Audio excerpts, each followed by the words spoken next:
Assalamualaikum warahmatullahi wabarakatuh. Kembali lagi bersama saya Wardatul Ulfah. Berbeda dengan video-video saya sebelumnya, di video saya kali ini saya ingin membahas tentang logika informatika, yang mana pada materi kali ini yang akan kita bahas adalah ekuivalensi. Oke teman-teman, baik, kita langsung aja ke materi. Ekuivalensi. Pengertian. Ekuivalensi secara umum dinyatakan dalam arti mempunyai nilai atau ukuran atau makna yang sama atau seharga. Dua pernyataan majemuk dikatakan ekuivalen atau setara dalam logika, bisa juga disebut dengan berekuivalensi jika memiliki nilai kebenaran yang sama. Jika pernyataan majemuk X dan Y ekuivalen, maka ditulis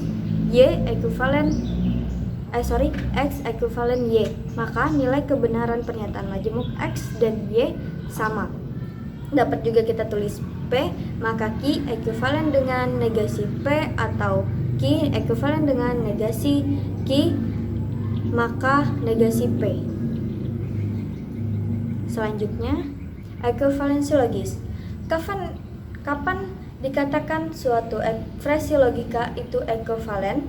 Yang pertama, jika kedua ekspresi logika adalah tautologi, true dan true pada tabel kebenaran.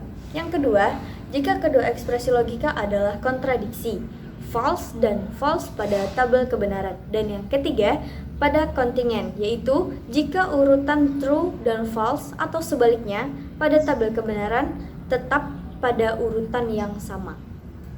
Selanjutnya, contoh, Wardah sangat cantik dan peramah. Untuk kalimat yang pertama, dan untuk kalimat yang kedua, Wardah peramah dan sangat cantik. Kedua pernyataan di atas tanpa pikir panjang, orang-orang akan mengatakan kedua kalimat tersebut adalah ekuivalen atau sama aja. Nah, dalam bentuk ekspresi logika kita dapat menuliskannya dengan misalkan kalimat Wardah sangat cantik itu adalah sebagai A dan Wardah peramah itu sebagai B. Maka ekspresi logikanya seperti pada layar ini. Nah, A dan B ini adalah kalimat yang pertama. Karena tadi A itu adalah sebagai Wardah, jadi kita sesuaikan dengan kalimat yang sudah kita misalkan tadi, yang udah kita umpamakan tadi. Jadi untuk kalimat yang kedua B dan A. Karena di sini peramah lebih dulu dan peramah itu kita umpamakan sebagai B, maka di sini adalah B yang terlebih dahulu. Jika dikatakan kedua ekspresi logika itu secara logis, maka dapat kita tulis seperti ini, yaitu A dan B ekuivalen dengan B dan A. Selanjutnya, kita ke pembuktian. Cukup nggak sih sebagai kalimat tersebut kita nyatakan benar sebelum kita punya sebuah pembuktian?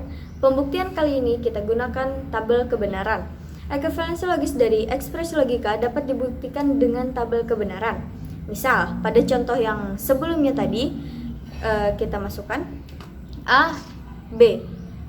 Kenapa di sini terdapat 4 baris? Karena A, B itu adalah dua elemen yang berbeda. Jadi 2 itu kita pangkatkan dengan 2 pangkat 2 sama dengan 4. Berarti banyaknya baris dari kolom ini adalah 4. Gimana sih cara kita membagi atau menentukan banyaknya true dan banyaknya false dari kedua kolom ini, kolom A dan kolom B? Caranya, dari banyaknya kolom tersebut kita bagi 2. Karena di sini tadi banyaknya 4 kita bagi 2, hasilnya 2. Maka terdapat 2 true dan 2 false. 2 true dan 2 false. Untuk kolom B itu menyesuaikan karena tadi di sini kita sudah mengambil 2, berarti di sini yang pertama adalah true cukup 1 dan kemudian selanjutnya adalah false, lalu true, lalu false. Tadi untuk pernyataan yang pertama adalah A dan B. Kita kembalikan lagi, A dan B true dan true, maka true, true dan false maka false, false dan true maka false, false dan false tentu saja false. Karena kita menggunakan kata dan untuk kata hubung dan ini dia akan bernilai true apabila keduanya true. Jadi kalau misalnya di antara kedua di sini ada false, maka dia hasilnya tetap false karena dia akan menghasilkan true apabila kedua pernyataan tersebut adalah true. Selanjutnya, untuk pernyataan yang nomor 2 B dan A. Kita hitung lagi, B dan A. True dan true maka true, false dan false maka false, true dan false maka false, false dan false maka false. Nah, setelah itu, setelah kita membuktikan pernyataan tersebut adalah benar-benar ekuivalen dengan tabel kebenaran, kita akan masuk ke materi yang kedua, yaitu sifat-sifat operasi pernyataan.